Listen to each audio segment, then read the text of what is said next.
Hey guys, welcome back to my channel. In this quick tutorial I'll show you how to fix incoming calls are not showing on the screen but phone is ringing problem. Please make sure to watch this video until the very end to avoid missing any vital information and making any mistakes along the way. In saying that, let's dive in.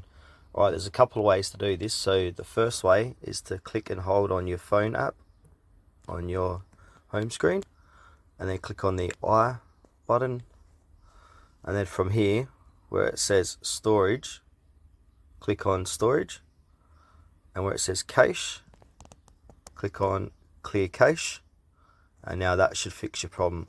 Another way to get to this cache is to open up your settings app on your phone, type in apps, click onto apps, and then search here phone, and then click onto phone, and then the same thing, scroll down, click on the storage, and then click on clear cache, but because I've already cleared it I can't do that.